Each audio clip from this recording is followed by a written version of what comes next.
normal to see thousands of roaches down there. So if there aren't any, then it's bad because if the cockroaches won't live in it, probably no chance it's a storm sewer. So for those of you who might get out in the field and start doing inspections, you have that to look forward to. Yeah. So yeah, this is kind of a diagram, just a quick. There's your source building wherever you're coming from. Lateral would be something like here. You would maybe have a manhole system in between there to your mains, and then it would tie into what you guys are going to have is a lift station. It'll be a wet well, which is basically a big structure in the ground that holds the raw sewage, and then has a pump in it. Smaller pipe is a force main coming in, tying to the right-of-way public force main. So, and just because occasionally we use terminology, and I have had some semesters where people didn't know what a force main is. that's later. Okay, you're going to do that later? All right, I'm jumping the gun.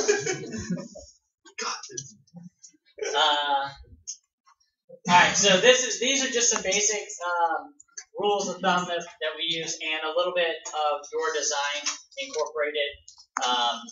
So this is going to be incorporate the gravity collection system on your site. So these will be all the laterals, mains, and manholes until you get to the force main. So all of that's going to be gravity flow, and you're going to have to calculate elevation changes and slopes in order to make your connections all the way to the lift station. So in general, for our design, we're going to have 8-inch minimums on your pipes, no slopes, less than 0.4%, and max of 3%. Anybody have an idea of why we have minimum slopes on? So stuff doesn't stop. Yeah. So the gravity systems in general have to be self-cleansing. So you don't want stuff. I mean, there's a lot of things that get flushed down the toilets, but you don't want it getting stuck and clogging issues. But there are other things that we install called cleanouts, and those are more for maintenance purposes. In case there are things that, when you have turns usually, or long runs of pipe before you get to a manhole, we install cleanouts, and that's pretty much you can put something down through the pipe and push it on through. So let's see. There's your gravity main. Service laterals. These are the smaller pipes, and that's going to be coming from any residential we have. I don't think we have any single-family residential. So multi-family residential, minimum pipe size 6 inches.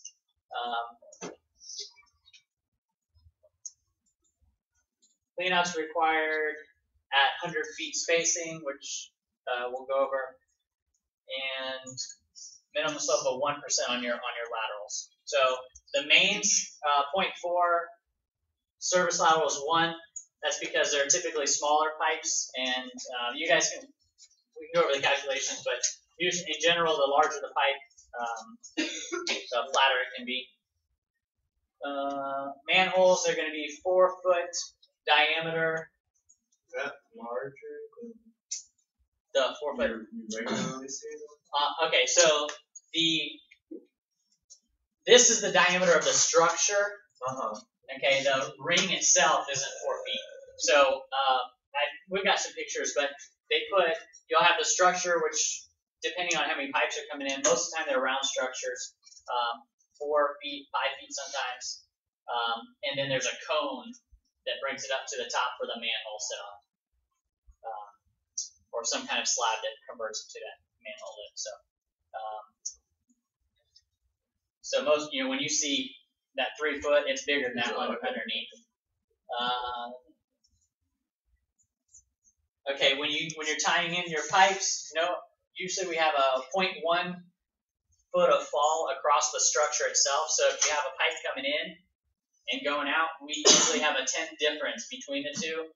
That way you're not flat in that manhole, just to keep things running through it. And I'll go over a little bit of that. And then another one is a 2 foot drop. So if you've got a structure, you don't want an elevation change inside the structure more than 2 feet, if it comes out of the pipe and drops more than 2 feet, it has a tough time keep going. So that's just some general rules of thumb when we're designing the gravity system. All right, so this would be something you would see on the lateral. So like maybe this would be your building connection tie-in point. And these are, like, you can see this is a little bit smaller pipe, and then it increases in size as it goes down the line. So maybe your manhole would be down here somewhere, but you may have multiple connection points coming into it before you get to your manhole. This is a clean out. So you see, one thing you'll notice is it's not a hard 90. That's not a 90. That's a 45-degree bend and then another 45-degree bend. You know, don't typically install 90-degree bends on your gravity system just to cut down on friction loss. And then this would be the stub out going to the surface, and that's what's known as a clean out. And you'll see it's after the bend, so once it makes it through here, you got a straight run here. They would probably likely put a clean out here before it ties into the building. So pretty much anytime you make a corner or bend, you're going to put in a clean out. And that's just in case something gets clogged in this area. So you could connect here, push it through to here, and then once you get to here, you can push it through again and keep it going. So those the plastic pipes you see coming out near people's houses? Those clean out? Yes. Generally speaking, right where the sewer line comes out of the building, there'll be a clean out. That's typically what we're seeing. I don't think I have a picture of the cap. So that's just a cap on it, but there'll be a plug at the surface, a little square looking nut, and that'll be the cap. And those are clean outs. Again, these are laterals. This is coming out of the building until you hit the first manhole. Once you get past the manhole, you drop the clean outs because you'll have the manhole to actually get in the surface. All right, so this is inside of a new structure. I didn't want to go too graphic on you guys. so this is fairly clean, but what they'll do is this is the bottom of the structure, so the flow is diverted or directed to the out. So if it's coming in here, they'll pour like a trough in here to help direct the flow, and they usually it's smooth edges. They don't want anything getting caught. And then what I was talking about with the 10th drop, so if that comes in at a 1.0 elevation, then over here would be 0.9. That's just to make sure that we have continuous flow and you don't have flat areas through here. And so this would be a main coming in and a main. But you notice we didn't there's no 45s or clean outs because these are larger pipes. So they'll have structures like this where they can gain access to it. Clean out. That's all concrete? Yes, so that's a concrete structure, and they'll pour the bottom of this in concrete.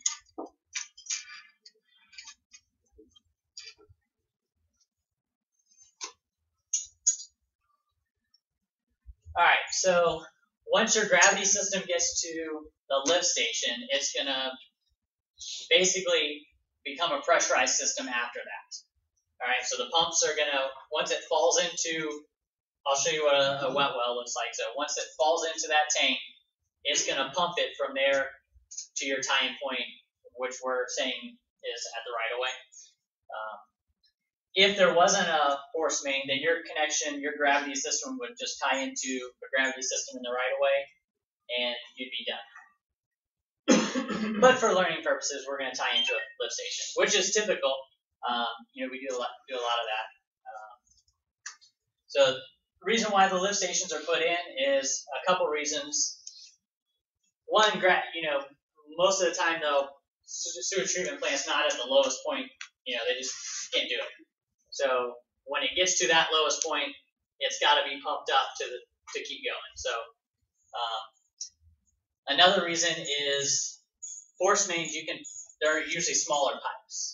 So if you had a 12-inch gravity system coming through, once it goes through that pump, there's different kind of pumps and whatnot, but it's gonna kind of pulverize it, cut it, grind it, whatever, and do a smaller pipe.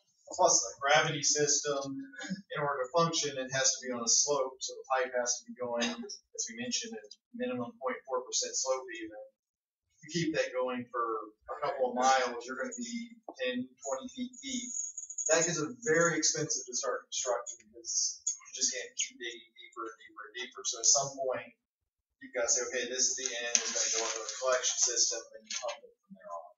Right. So, for instance, even if we had a gravity system in our right-of-way, but we were so far from that connection that we couldn't physically make our system gravity flow to that tie-in, we would have to put in a lift station. So, a lot of times, even if there isn't one available, sometimes we have to install a lift station just to make it connection point. So, as a civil engineer, that's actually one of the things that you will do a lot of coordination with on architects. Architects like to have that sanitary sewer connection out of the building as deep as possible, so they want to make sure that the pipes under the slab don't clog. So they're going to put a good slope on them. They're going to make sure they get underneath the footer, and they would prefer it to come out as deep as possible. But if it comes out, if we've got a gravity system out in the right of way, if the architect comes out 6 feet below grade, we only may have 1 foot of grade change between us and what's in the right of way, and we just can't make it work gravity. You'd have to spend a lot of money to put in a lift station. So a lot of times it's, hey, can you raise this thing 8 inches, and then I can make this system work by gravity to get to the gravity system in the right of way. Sometimes it doesn't matter. If there's a force main right in front of you, it really doesn't matter. You're going to have to connect. In order to get your system into a pressurized system, your system has to be pressurized. So yes, okay, force main, that's pretty much a pressurized main, and we already went over the rest of that stuff, so. So here's a picture of a very large force main. Most of the time, even on the city side, they're not going to be quite this big, but that's a pretty large force main. You'll notice the color of the pipe is kind of a green tint to it. We kind of talked about that earlier with the colors of the pipe and the PVC. So this is a sewer force main, and this is what's known as a wet tap. So what they're doing here is, since this is a live force main, there's really not like an easy way to connect to it without shutting down, clearing pipes and all that. So what they do is a wet tap, and it's basically a live tap. They'll install this saddle on it, and it's called a tapping saddle, and a tapping valve. And they'll mount the valve to it, and what they'll do is they'll stick a drill rig on the end of this, open the valve up, and drill a hole through it, and then pull the drill back and close this valve. So the line never has to be turned off, or no valves have to be closed, isolated, anything. So this pretty much remains hot the whole time. And then the only thing they have to do here is check the pressure between the two before they tap it, just to make sure that this seal holds and this holds. Why do they want to tap it? Oh, this is where you guys. So. Oh, you're gonna hook in. Yeah, this would be where you guys would tie in your system. So notice this is a much smaller pipe. So this would be like maybe a 4-inch, or that one's like a 6-inch, but that's probably a 6-inch connection tying into the city's force main in the right of way. So a lot of times, most of the time, you don't have to go under roads to get to it, but sometimes you do. You also notice, maybe you'll notice they installed that valve sideways, so you wouldn't actually be able to access that valve. And it's because it's intended to be abandoned in place. Once they make your connection from your lift station to this, they're going to bury it. You'll never have access to that valve. You won't be able to cut off the connection, mostly because they don't want people playing around and stopping your sewer from flowing. But yeah, it's not you don't have the ability to shut it off there. They intend for it to be abandoned in place. That's why they mount it sideways. Another thing you probably won't notice on here, but when you do a service tap, sometimes they'll require you to do the tap from the side, and that's so when you're digging, when you get to the close to the elevation of that pipe, the first thing you hit isn't going to be the valve. It's going to be the top of the pipe if you do hit it. And so the pipe's a little more resilient than the valve. So if you hit that valve and break that, you're going to be in trouble. So a lot of times they'll make you mount it to the side. All right, so this is an example. When you're doing your design, first thing you need to know on your force main is what kind of pressure is in that pipe. So there are a couple ways of doing that. One, you can actually test it yourself. Or two, a lot of times the city has this kind of information. They have monitoring stations and whatnot. So you can request this information. This is for, in this situation, this big force main that you're connecting to. This would be readings of pressure within that force main. And you need it because when you design your system, you not only have to have it designed to handle the flows from your development, you have to force it into that force main. So if you don't know how much pressure you're overcoming, you can't properly design it. So you need to have a good idea of what those pressures are at your connection point to make sure you can force the sewer into it. As you can see, what we'll do is kind of do a line of fit. If we have something like this, we'll do a line of fit and kind of estimate what the lowest average is, what the highest pressure is, and then something in between for your average pressure.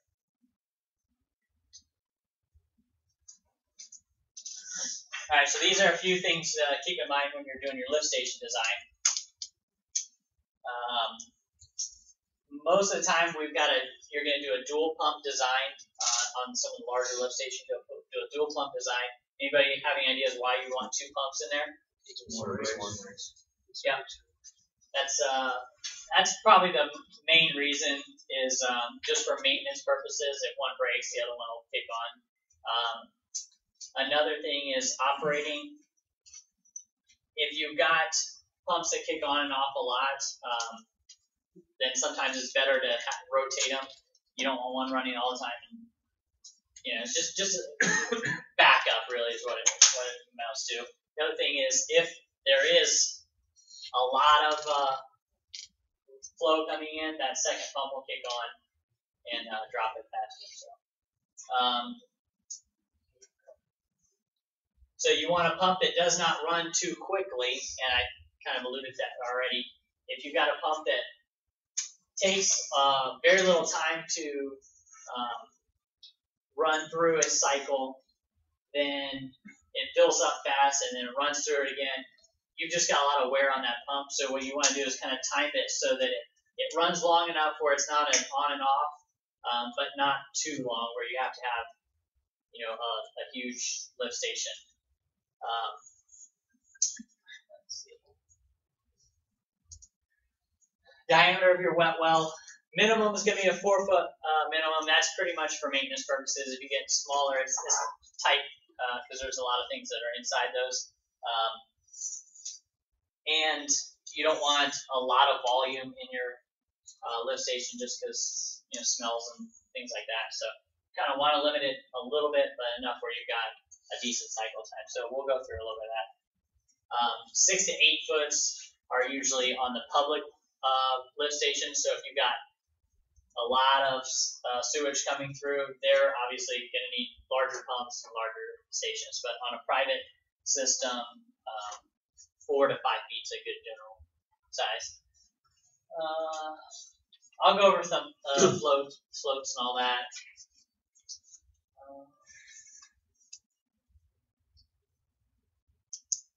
Just a couple things to keep in mind. You always want to keep your lift stations higher than the 100-year flood elevation, just in case you get a big rain event and storm water is going into that. That's a big problem a lot of cities have, is they get storm water running into the manholes and infiltrating the sewage system, it becomes a lot of water that they have to treat that's really not necessary. So, yeah, sure. What are the wet wells typically made of? Material? I'll show you a picture there. It depends. Most of the time, you're going to end up with a concrete wet well. Sometimes they have fiberglass tanks, kind of like septic tanks. Those are a little bit cheaper. On a small use development, you'll end up with usually a fiberglass lift station. On the larger developments, you'll probably end up with a concrete. Is that precast? Most of the time, they're precast. If they get too big, like some of the municipal lift stations, those aren't going to be precast. Those are going to be cast in place.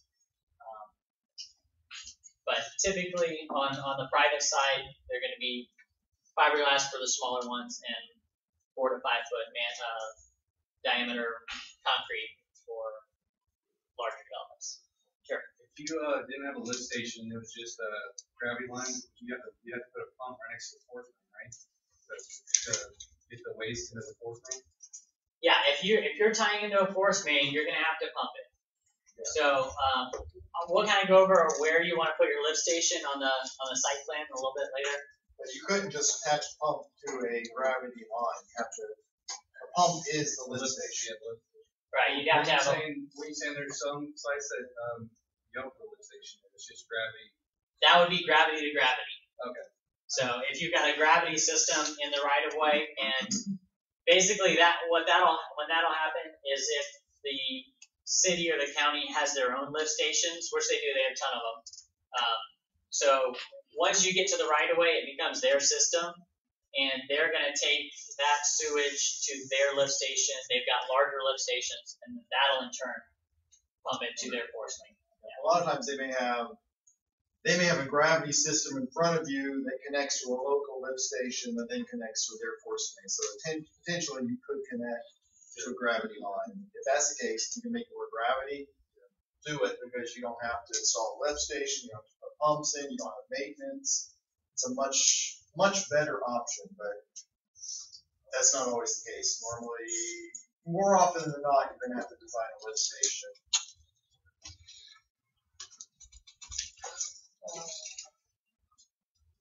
We'll go the rest.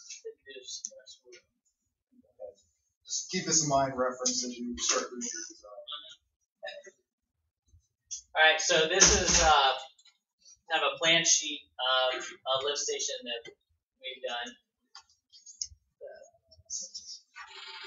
All right, it's kind of hard to read on here, but this would be the wet well, and so the gravity pipe comes in, and so this would be your site over here. A gravity line comes in, and once it comes into this wet well, you've got a pump down on the bottom. And if you can see these little floats, those hang down, and they've got little floats in them that when the water stages up, they'll tip over, and that'll send electric charge to the pump, and that'll kick on the pumps. So they've got elevations that they set them at. Once they kick on, then your pump's going to kick on, and it's going to send it up through this force main. So once it leaves here, it's force pressure. You've got some valves here and a valve box. Again, just for maintenance purposes. And then you're just going to continue on to the. So after it hits a wet well, it's always going to be a force main. It'll never be able to pump it and then go into another gravity system. It can do that. So what there are cases where you may have a gravity system in front of you, but you've got the architect kicking out the invert elevation in the building so low, you can't physically tie to that gravity system. Right. So you may have to have a lift station simply to lift it up high enough that you can dump into the gravity system. That's the easiest design for you because the only thing you're designing for is your sewage. You're not overcoming a pressure. It's free gravity system you're dumping into. That's the easiest lift station design you could have. It happens occasionally. I've done a few of those, and it's like you want to strangle the architect for not giving you the ability to save the client $60,000 or $70,000 on ongoing maintenance, but you got to do it sometime. You said before the force main system, there's some type of puree blender type deal. So this pump right here, they've got different kinds of pumps. A lot of times you'll end up with what's called a grinder pump or a cutter pump. And that's pretty much, once it comes into that pump, it's kind of like what's the thing in the sink? Disposal. Garbage disposal. There you go. Yeah, it's kind of like that, where it just kind of gets rid of all the solids Yeah, you would. goes through that. We do a lot of work with some big commercial developments, and they're very particular about the pumps they put on there because we hear horror stories about things they find in their sewer lines and the lift stations. People will go into the restrooms of a shopping center, Walmart, Target, whatever, bring in some clothing, put on, something from the store, bring it into the bathroom, put it on, take something they were wearing, flush it down the toilet, a shirt, a dress, something. That way they're not looking like they're carrying something out, and they'll find clothing in the lift station occasionally. You want to have a cutter pump that can shred that stuff and convey it the rest of the way down the system. I'm shocked that stuff like that happens, but it does. A lot of times, there's another type of pump, no clog pump, and a lot of times they'll put those in residential applications because people in their houses tend to flush personal items and whatnot down the toilet, so they have a tendency to get clogged and mess up the pump. So. And just walk through real quick the flows. All right. Well, I'll go. I've got another Okay. spreadsheet. Yeah, I'll go to that on the spreadsheet. All right. And then just pointing out that's the section view, profile view, the plan view. That's the top view. You can see you've got the two different circles. Those are the two different pumps. You've got the redundancy. They'll come up. They'll go through the valve box, and then past the valve box, they merge back into one system. So when you're doing your design, and you have, go ahead. I just saw a grinder pump and a non-ragging pump are not the same. What's that? I got that right, like the non-ragging pump. Yeah, a grinder pump. Yeah, they're not the same. No, they're not. They've got all kinds of different impellers in them and there's a bunch of different ones. Those are the main three though. Our case we're gonna use just I think we've got a grinder pump. Yeah, we give you grinder pumps. You've given us a choice. Yeah, what we're gonna do, we give you I think 3 pumps, and once you start graphing the flows, one of them's gonna work, the other 2 aren't. So, and that's typically what will happen when you do your design. Is you'll have a pump book that county or city says you can use these type of pumps, or if the client prefers whatever. So whatever it is, you'll go through that catalog, find the one that works for you, or you can call your the pump guys because they usually have a pretty good idea of what pumps work for what situations. The pump guys will be more than happy to size it for you all the time. Of course, that means they're going to be calling you all the time. It's one of those annoying calls. You ask the receptionist to scream for you. But yes, it happens. Yeah. But I was going to get at, yeah, when you start doing your calculations, you're going to have to calculate eventually losses from the pump to where you connect to the force main. And first time through, people see, okay, you've got, they double count. 290s, 2 valves. Yeah. But the sewer flow you're designing is only through one pump. So water flow or sewage flowing from the lift station out to the right of way, it can only go down one of those paths. It's functioning in parallel. So if it goes through the right pump or the bottom pump, it's only going to have the pump, however many bends, it'll have a 90 degree valve, and then worst case scenario is it would have a 45 degree bend. When you're doing the calculation, what do you do for worst case scenario flow through both pumps? Well, the sewage is not going to flow through both. If you've got water in here, If it's being pumped in, it's only gonna go through one pump, go through 190, 190. If both pumps are functioning, you've got different portions of water that are experiencing it. You may have water going through both pumps, but what losses this pump sees, if it comes into this bottom pump, it can only go through this one bend here, this one bend here, this valve, and then that bend. Because it's different water. It's flowing in series, parallel. Oh, I was going to tell you. So back to your question about if you can tie into a gravity system with a force main. I had this problem the other day. The contractor installed the pipe at the wrong elevation. So he started out in the building, and when he got to the outside of the building, he was below what our plans had called out for. And there was no way of making it work where we could continue the gravity system to the tie-in point. So we actually had to put in a lift station as a change order and a construction revision to make up for that elevation loss that he had lost within the building. And it actually turned out that was actually cheaper than it would have been to go through and rip up all the pipe under the building that had already been installed. So, do you guys normally put the pump horizontally like this one, just to count for the height, make it easier? So this pump's actually vertical. Yeah, it's the submersible pump. I don't think we might have some pictures of it. I say it's vertical. Yeah, the submersible pumps look a little different than the centrifugal pumps, but the impeller is actually spinning this way, and the motor is above it. But yeah. And they're installed on rails, and there's a big chain system, and when you service it, you just pull the thing up. They slide in the rails, you pull the chain up, pull it up. They just switch, and if it burns out, they switch one pump out, lower it back in, and that way you don't have to go crawling down into a pit of sewage. So if that happens, like when you do a change order, like who pays for that over, or does it kind of like the contractor? Typically, if the plans were correct and the contractor didn't install it correctly, then that's going to fall under the contractor.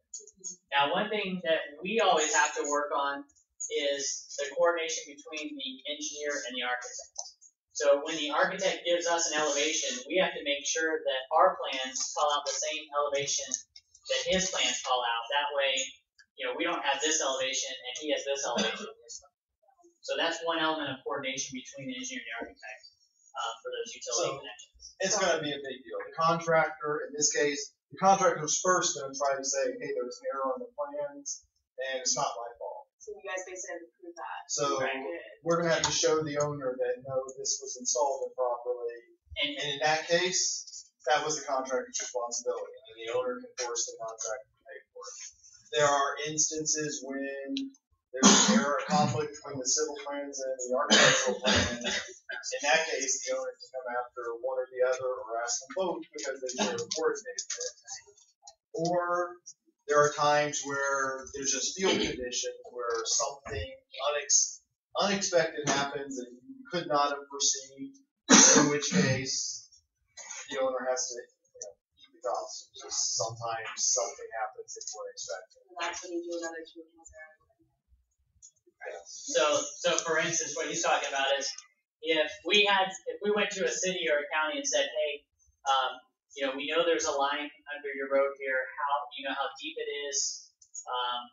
Because force mains, unlike gravity systems, they don't always have manholes nearby where you can kind of check the elevation. So force mains is kind of go off either plans that somebody did, where you have an as-built of what was actually done, or pretty much some of the field maintenance guys that kind of know, well, I was here when it was installed and it was about 4 feet. So it's one of those. So if when the contractor gets to that point and digs it up and says, well, it's not really what the plan showed, then that's kind of a iffy situation. And on the change order ones, we try to avoid, we don't like change orders because most construction jobs are bid, so the contractor gives a cost, They bid on what they think it's gonna cost, the owner agrees to pay that, and sometimes the thing's more expensive for them to build than they thought it was, and the only chance the contractor really has a chance of asking for additional money is through these change orders. He can ask, he can say, hey, I'm more expensive, will you be nice and pay me the extra money it's gonna cost? The owner's not obligated to do that. However, when you have a change order, they can do, you know what, this pipe really was only gonna cost me $100, but I'm gonna say it cost me $500, and there's not much they can do. And that happens all the time. They'll call us and we'll say, no, it should be this.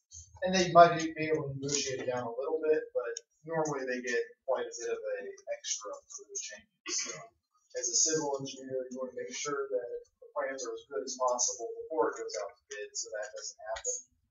And especially if there's something like this, when the contractor's paying for a lift station that they didn't think because of their mistake, they're now $60,000 or $70,000 down, and they're going to want to try to make up that money somewhere else. So you probably have to be careful on other stuff that happens.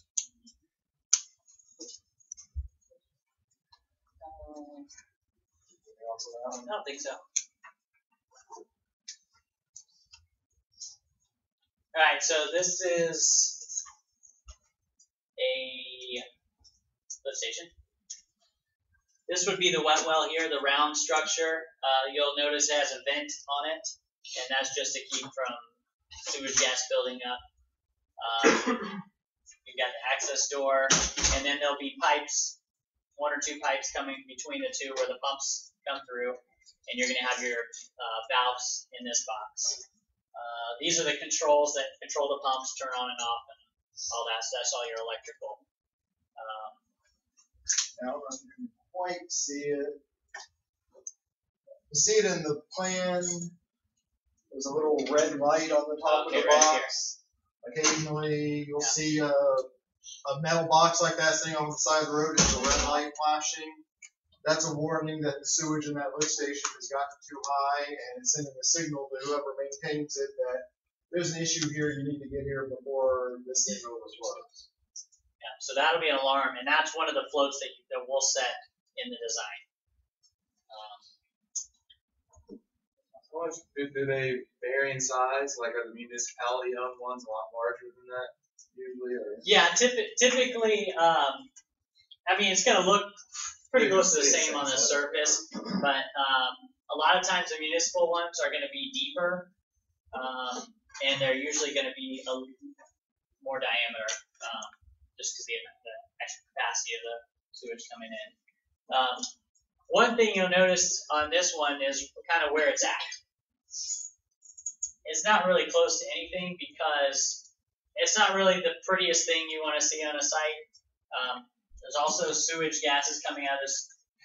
There's things they put inside them to kind of keep that smell down, but they can start to smell, especially if it starts to build up or something goes wrong with it. So you wouldn't want to put this right next to a little outdoor cafe. Yeah. Have nice People odor. sitting. Yeah. Right, exactly. So, kind of think about that when you're doing your design. I mean, they're normally not obnoxious. If you go right up to it, you might smell something, but generally speaking, if you're walking down the sidewalk and it's 10 feet away, you won't even notice it.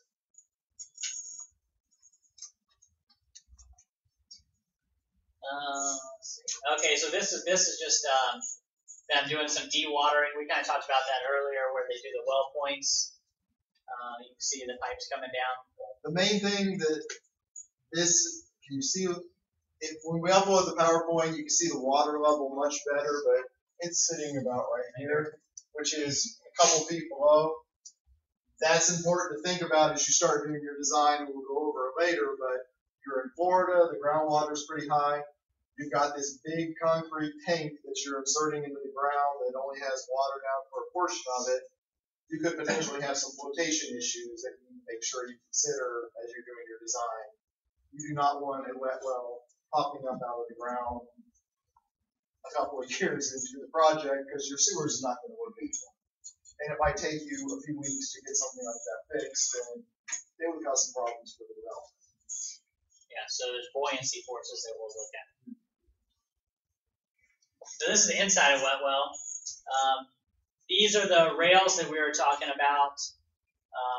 And at the bottom of the hole, the pumps are at the bottom of those. You can raise and lower them on the rails for maintenance. You see here, there's the force main coming up, and that'll exit the wet well. There's another one behind that rail. There's usually a ladder somewhere. I don't see it. But there'll be a ladder for getting all the way down to the bottom. These are your floats. They haven't been set up yet, so they're just hanging there. But what they'll do is they'll drop these down into the wet well and set them at the elevations that we've calculated. And that'll set different elevations for your pump on it, things like that. That's in the valve box. Yeah, this is a picture in the valve box. So these are your two valves coming through. You've got a check valve on both of these, and you've got a plug valve. And again, the valve's pretty much there for maintenance purposes. You can shut this off and do whatever you need to behind this point. And again, this is pressurized from here on out. So if you close this valve, you're going to stop pressure from coming this way and going this way. So that's what the check valve's for, just to make sure you don't get flow coming back into your system. Because you're connecting to a pressurized system, if you ever lost pressure on your end, you'd have raw sewage from the county right of way dumping into your lift station because you're now the lowest pressure point in the system. So those check valves are there to block sewage from the force main in their county right of way or the city right of way from flowing into your property.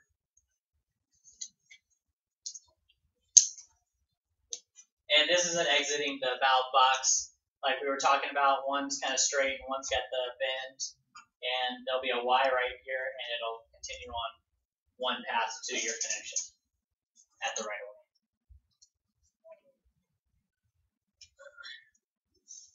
All right, so this is pretty much to walk you through how you're going to design your lift station.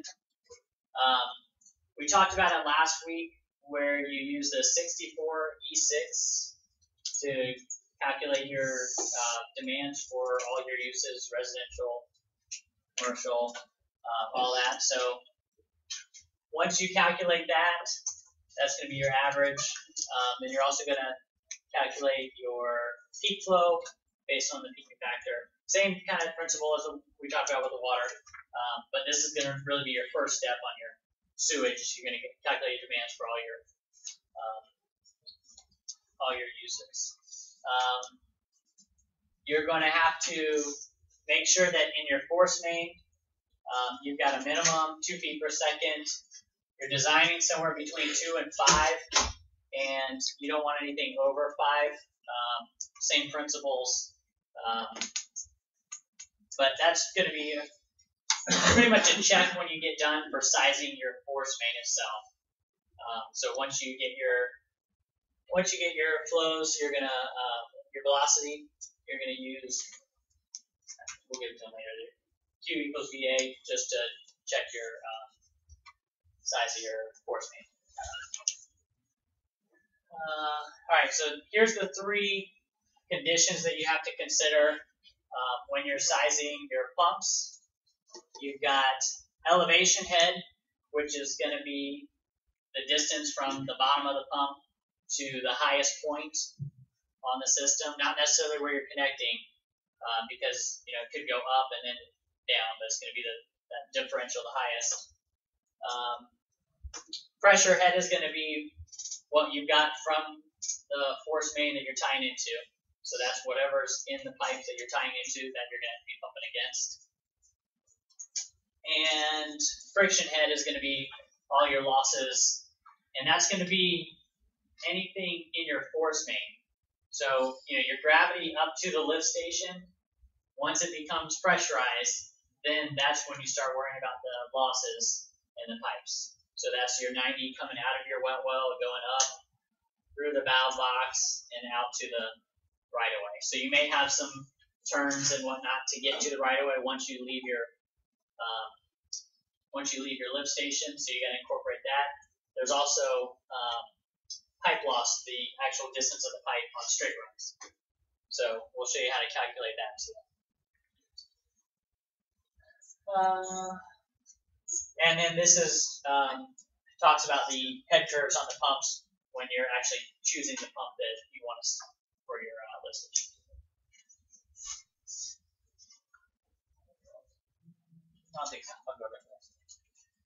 So it's talking about frictional losses. There's two ways of doing it. This one's got kind of a graphical diagram of showing what your friction loss are. Those are going to be equivalent losses. So the way we're going to do it is if it's a straight run of pipe, say it's 100 feet, that's 100 feet of loss. If it's a check valve or any kind of 45s, 90s, gate valves, that kind of thing, those are going to be converted to equivalent lengths. And the way you follow that is, I think this one's the equivalent length. So what you do is you take the size of the diameter of your pipe and whatever fitting you're talking about, there's little dots on these lines. There's actually an equation for them. This is pretty yeah, you just draw a line straight from there to say there, and wherever it crosses, that's your equivalent pipe length. Again, the friction losses you need for Hayes and Williams, it's based on length. When you have a bend or a valve or something like that, there's additional losses more than just the friction losses. So what you're trying to do is convert those changes, a valve, a 90, a 45, whatever, into an equivalent length of pipe, so you can just plug it into Hayes and Williams and get your friction losses.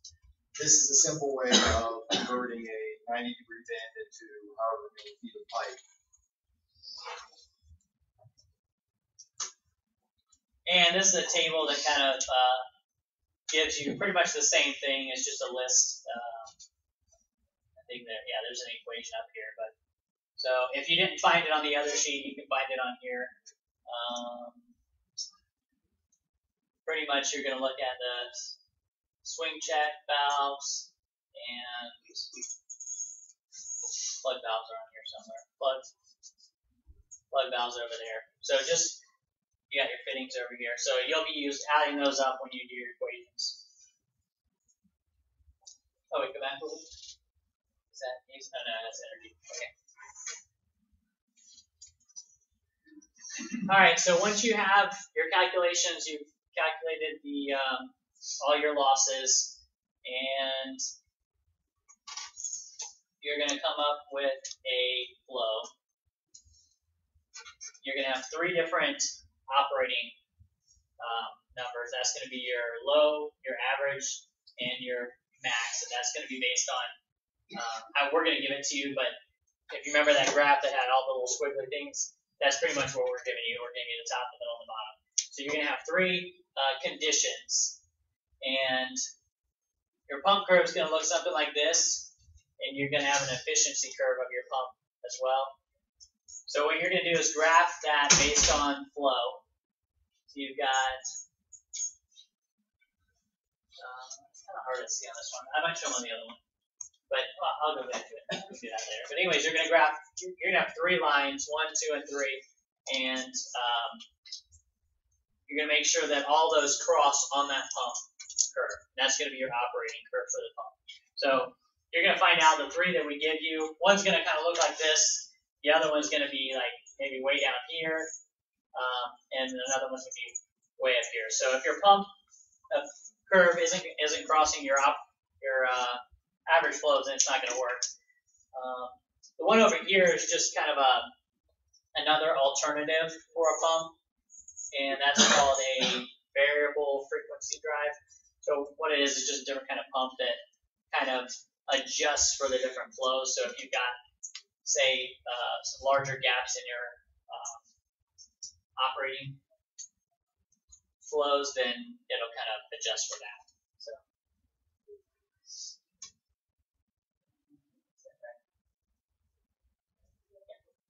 Okay, so we're gonna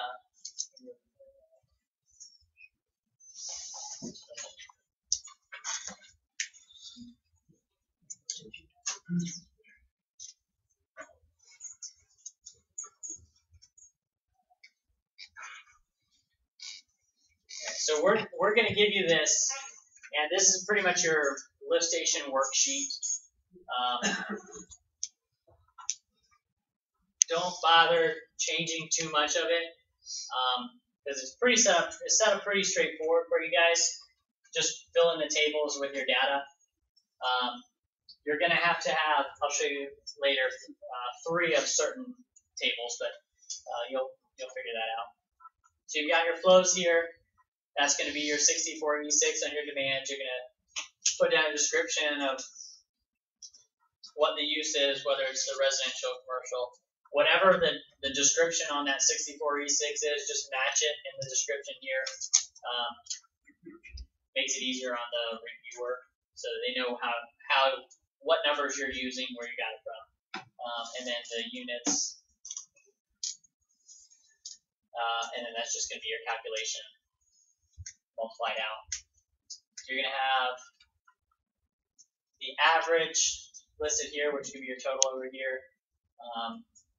Peaking factor, we say it's 4, and then that flow there. So you're going to have, that's your demand. Next thing you're going to do is your wet well design. So once you have a flow coming in, that's going to be,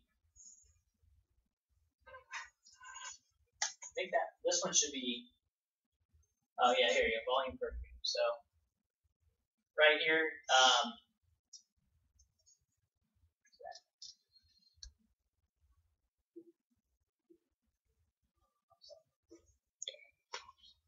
all right, so what you're going to do is you're going to take the flow coming in, you're going to convert, what you're going to do is you're going to assume a time.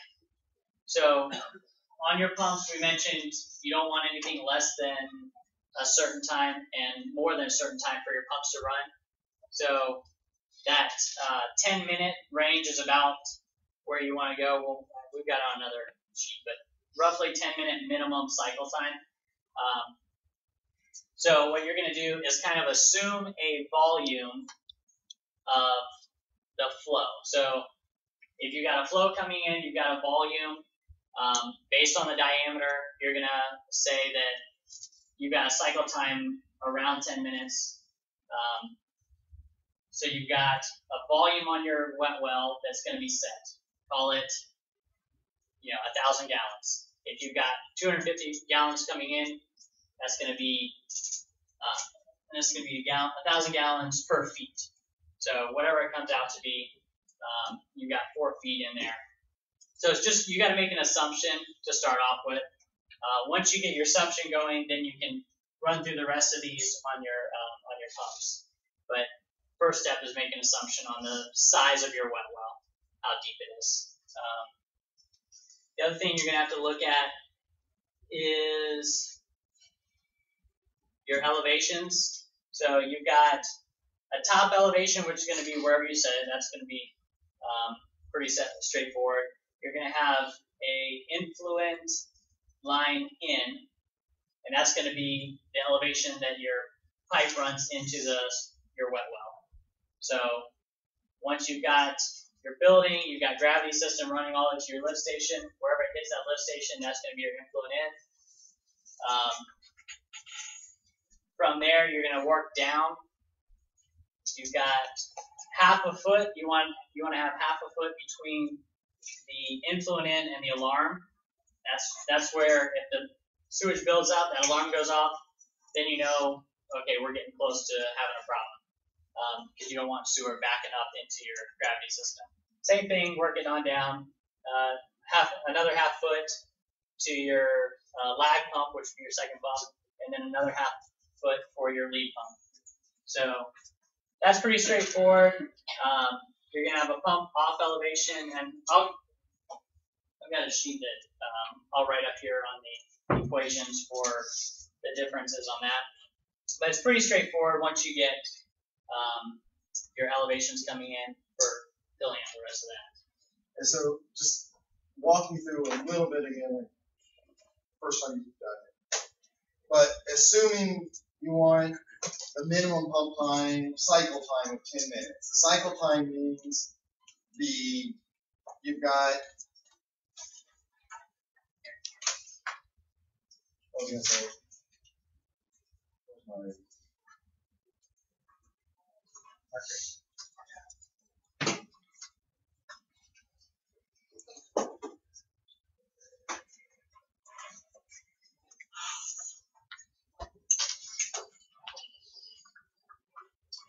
So this is your wet well.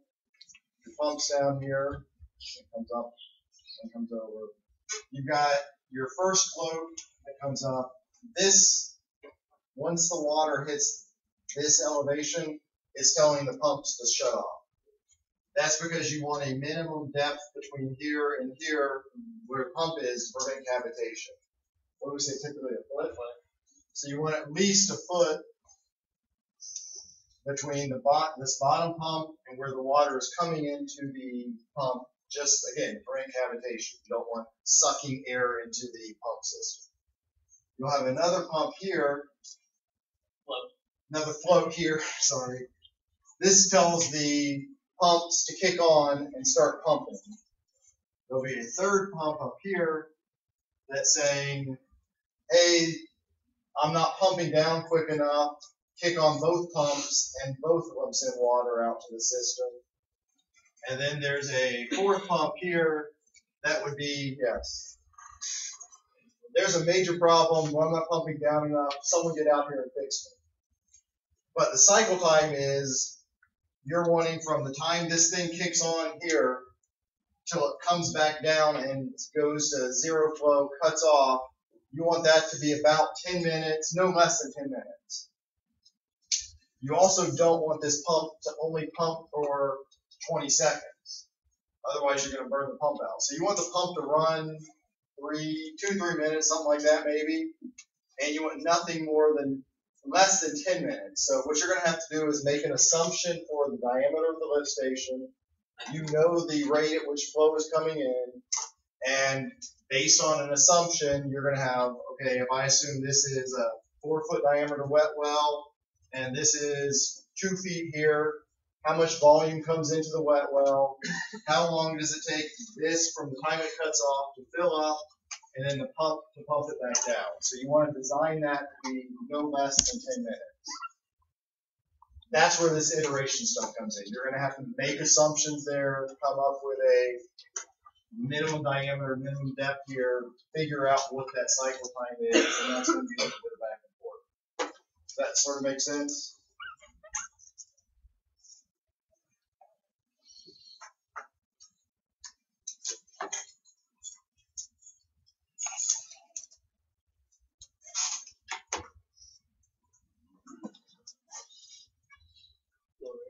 Great.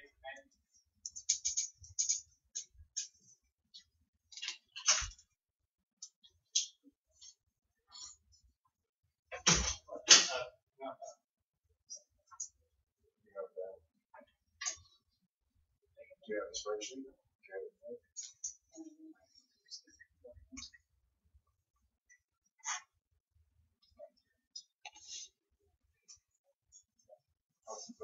Yeah.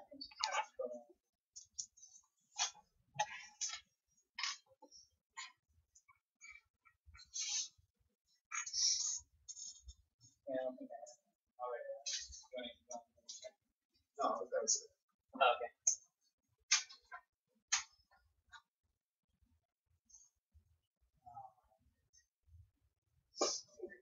Just so you guys have it, the Hayes and Williams.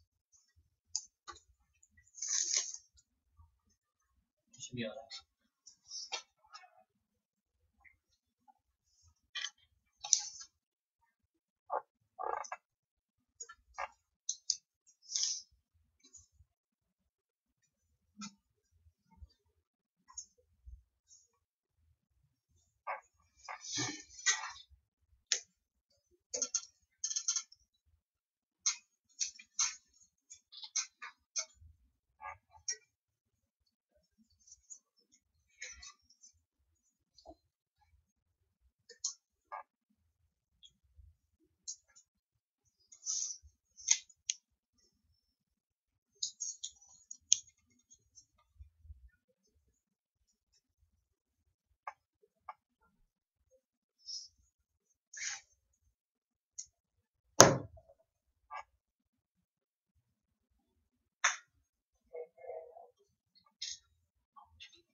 and you think about this, so your fill time's pretty much, the time it takes for rate and volume, but the run time is going to be a little different because the pump's running, but you still got sewage coming in, so you got to account for that as well in your calculation.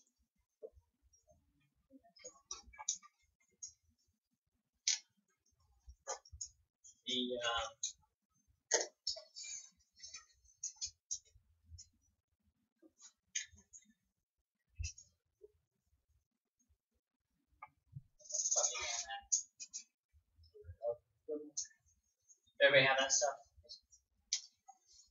That C is for what type of material our pipe is.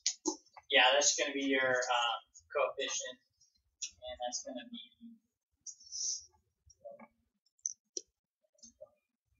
give or take on your pipe materials. Hazelwood's coefficient for whatever pipe material you've got. You can pull up various tables, and I'm sure you can figure that out, but 120 sounds about right. Normally for PVC. Yeah. All right, so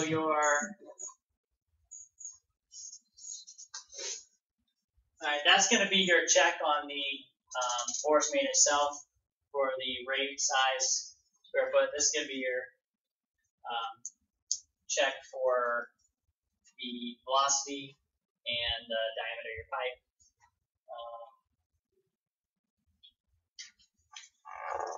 The pump rate is going to be based on your flow. And keep going down.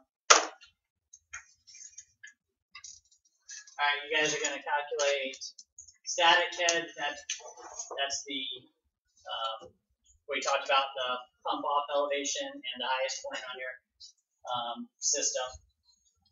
Pressure head we already talked about, that's your connection.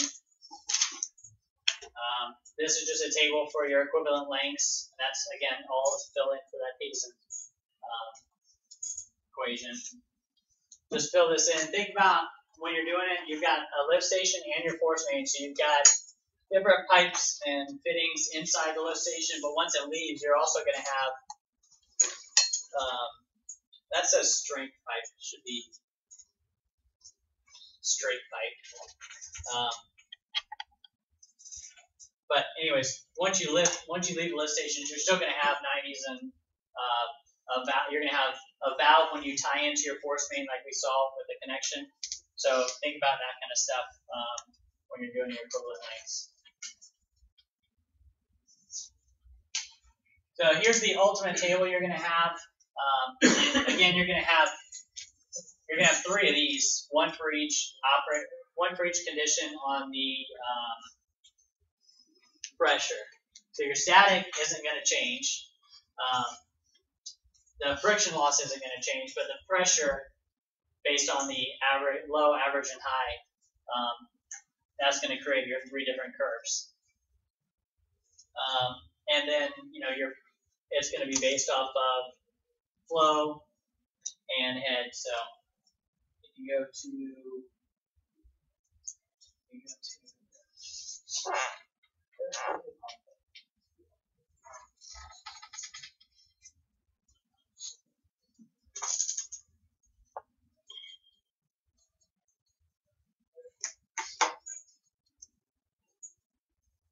so this is your pump curve. We kind of already saw it a little bit, but you've got your head here, you've got your flow here. So once you generate your curve, you're going to be crossing it at whatever points.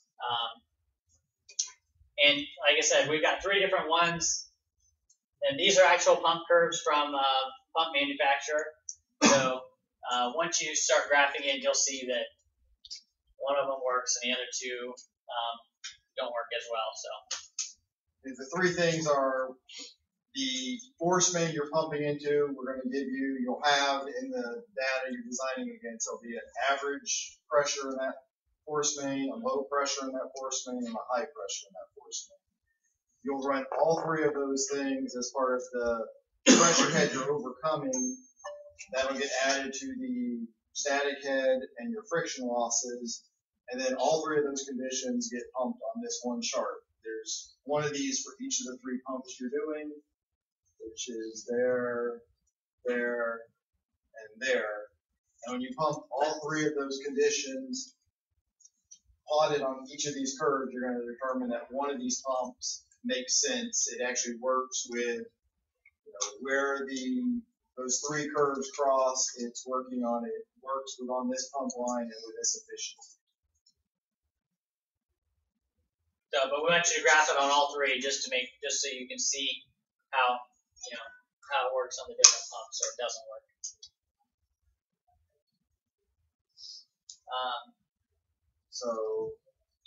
So that's pretty much two of the processes that you have to go through. One is sizing the lift station and setting your floats. The second thing is sizing the pumps and making sure your pumps are capable of pumping the flow coming in.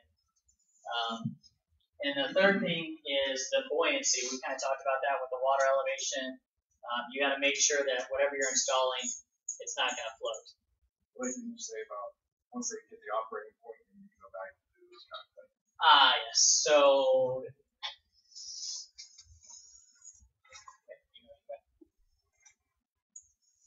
on the pump curve, so once you get that's we have the average and the operating max is going to be your operating curve.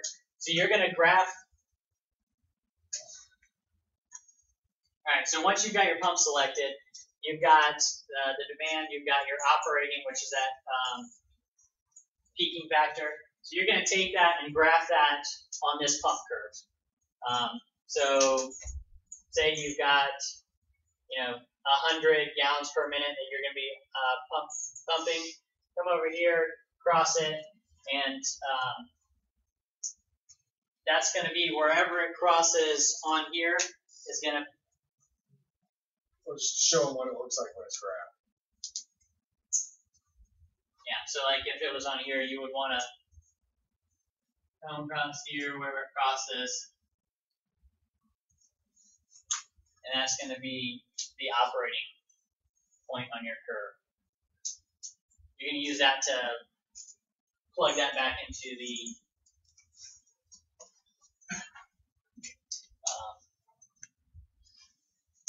table right here.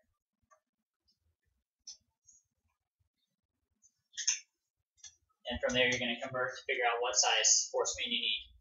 So once you figure out your pumps, go back, figure out your demand. That'll give you your pump rate in gallons per minute, and then from there you can calculate what size force main you need.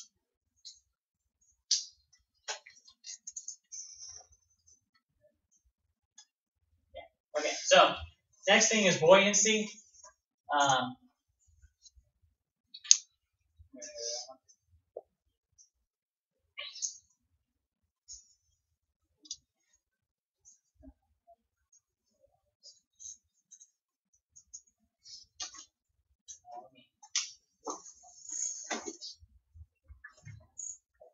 Everybody have this stuff?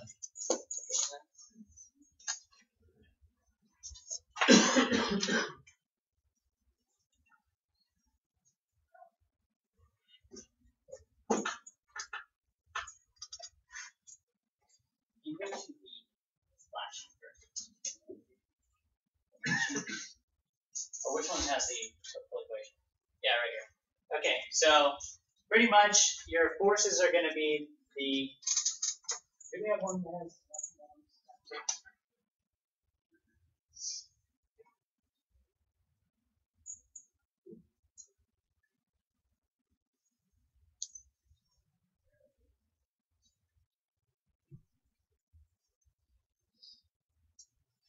Okay, maybe not. All right. So you've got a couple different forces that you have to account for on your wet well. First one is buoyancy, and so that is going to be, that's your force up right here, and that's going to be pretty much this area in red, and that's going to be the distance from your water table to the bottom of your structure. Right? So you're going to use the equation up top. to calculate your buoyancy, and that's, again, it's going to be, this is the base of the structure. Ultimately, this, what you're calculating is how much concrete you're going to need to hold down your structure. So if it's a fiberglass structure, there's not really any weight to the actual structure, so it's all going to boil down to whatever concrete you put in the bottom of that to hold it down. If it's a concrete structure, you've got a little bit more weight just due to the walls, thicknesses, and whatnot, but ultimately it comes down to the size of this. Now, it's not only the weight of the concrete itself, but it's also the soil that sits on top of it on both sides.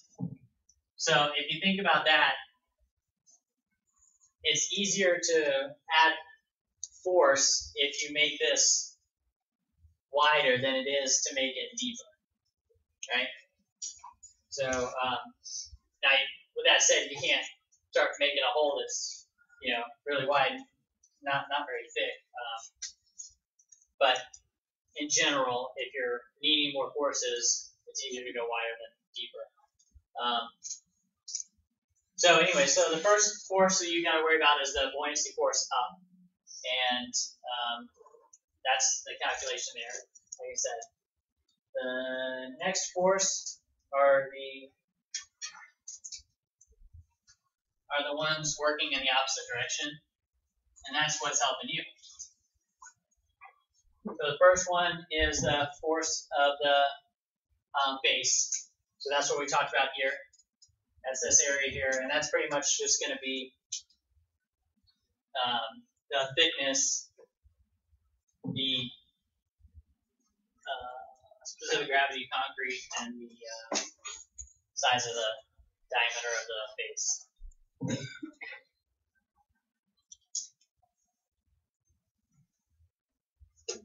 Alright, the next force is the force of the wet well, which in this case is concrete, so it's going to be the same for the base.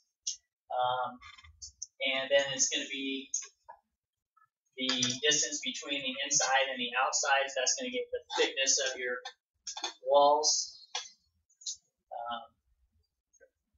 And it's pretty much the height from the top of your base to the surface.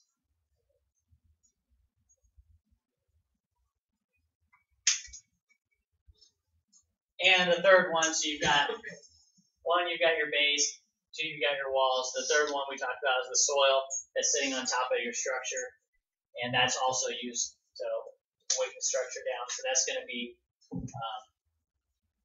again, the distance between the wall and your base, and then the top of the base to the surface. So once you calculate all those, then you're going to sum it up. And as long as the buoyancy force up is counteracted by the weight of your structure down, then you're good. Usually we have usually we put in a factor of safety 1.5 times the buoyancy. So there's different ways of doing a factor of safety. One is this. And that's just kind of a guideline. Another one is sometimes they'll assume that the wall thickness here is negligible. So if you don't account for that, then that's another factor of safety. Or another one that they use is you can assume that the water table is all the way at the surface rather than somewhere in between. So that's kind of like an added force up. So that's another way of using a factor of safety. But in general, we're just use 1.5 times your buoyancy force. And that water table you guys are going to use based on Based off the borings, wherever you locate the lift station, you're going to look up what the groundwater table is in that area. So that's the 3 components on designing your lift station. So you got to size it, do your pumps, and then buoyancy calculations.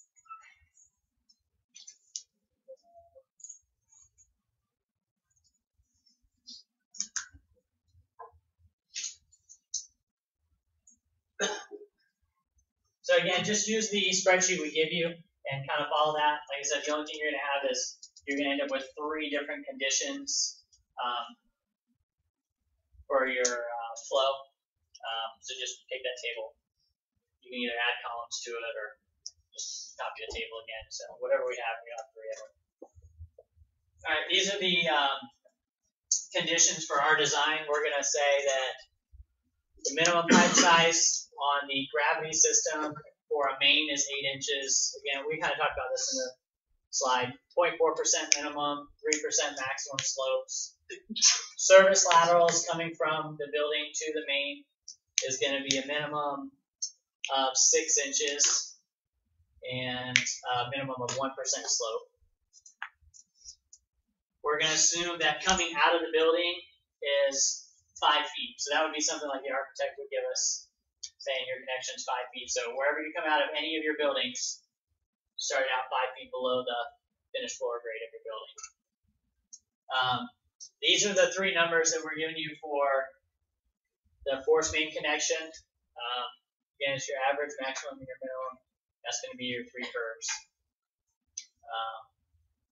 And then we give you the pump off float that's 1 foot above the bottom of the wet well. Usually that's something that the pump manufacturers have some kind of recommendation, depends on what kind of pump it is. It'll have different elevations, depending on what size pump and all that. But so we're going to assume it's 1 foot from the bottom of the wet well.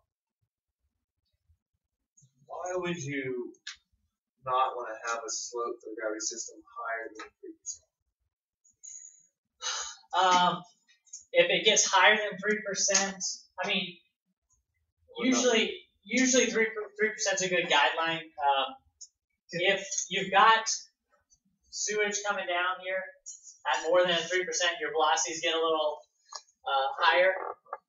When it hits a curve or something, it has a tendency to kind of stick to the wall a little bit. You can also, believe it or not, they have the water can separate from the solids, and you can leave the solids behind. The water keeps flowing, and you end up with the nasty solids and stuff depositing in the lines and causing maintenance issues. So you don't want to go too fast to prevent the separation. And if you get above 3%, you're going to be risking that problem. So.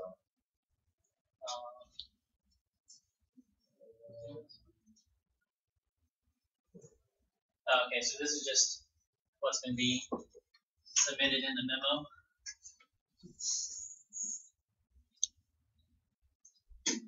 Yeah, so here you're calculating using the 64E6. This is your Hayes and Williams calculations and all your heads. Once you have that information, you're going to graph that head versus flow, and that's just to kind of see the conditions that you're working with. And then use that information to select your pumps. Once you have your pump selection, you backtrack and verify size of the force main based on how much flow is coming out of the pump into your force main.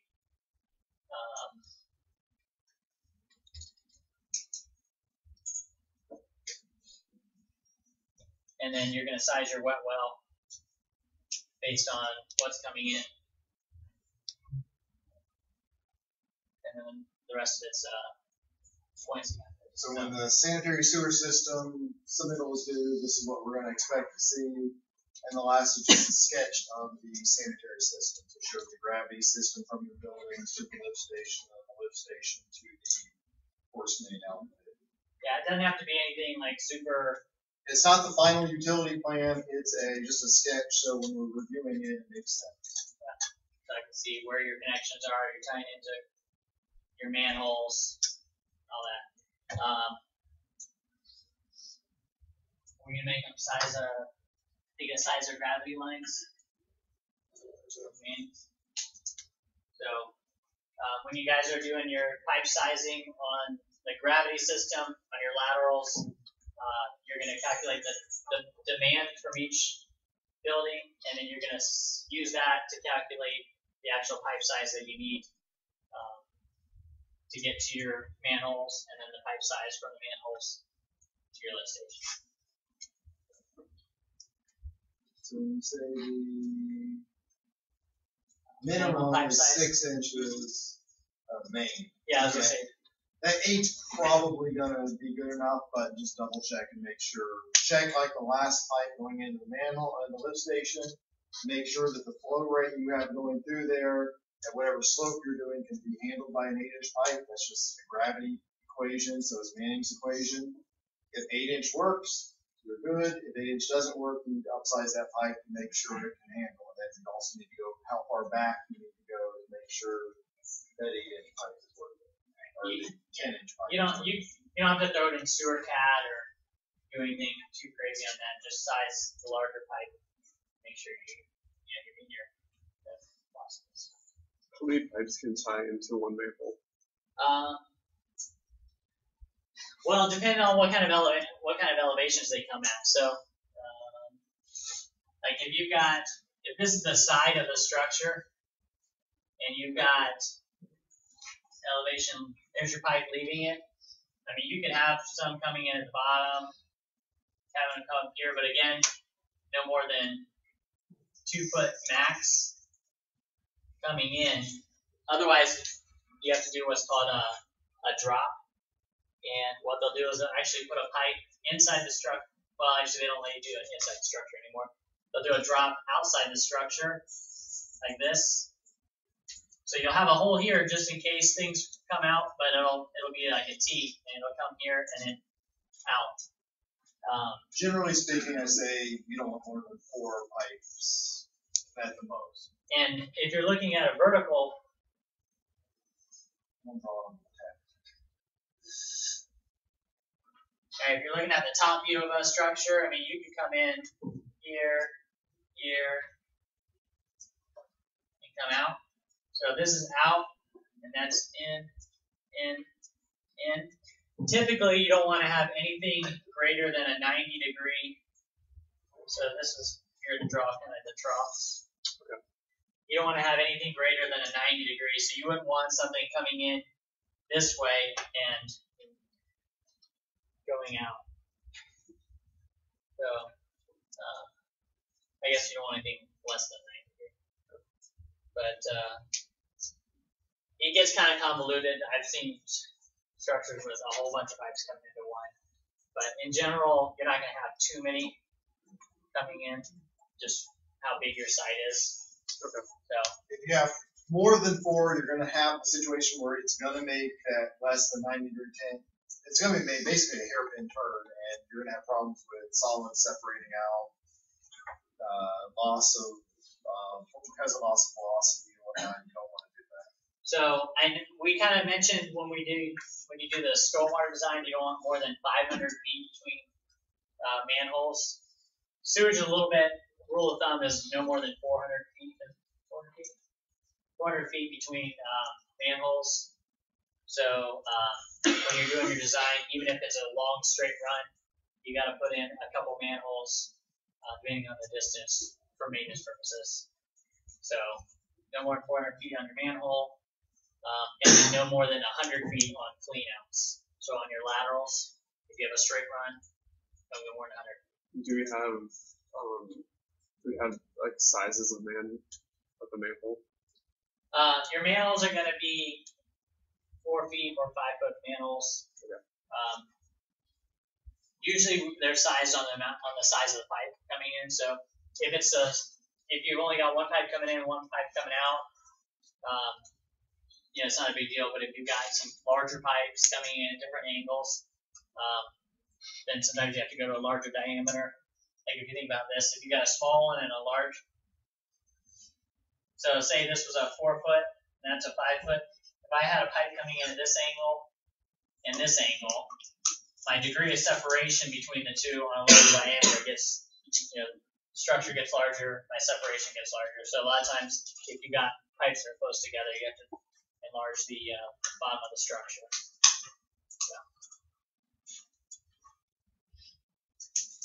But when you guys show on the plans, I think we don't even show the size. We just show a manhole, right? On the Rams? Yeah. We'll call it out in the storm sewer, the sanitary sewer schedule.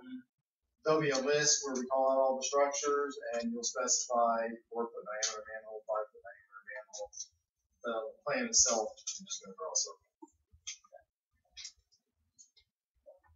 Anything else?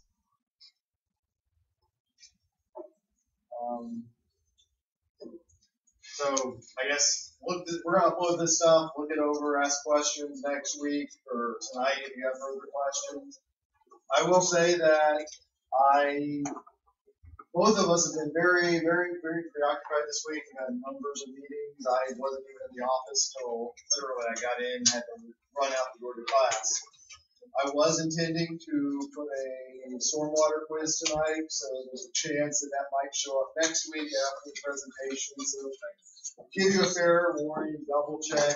It'll be multiple choice like the other one, not trying to be too tricky, just to make sure you paid attention. Look through the PowerPoint again, make sure you understand the basic concepts of getting stormwater. So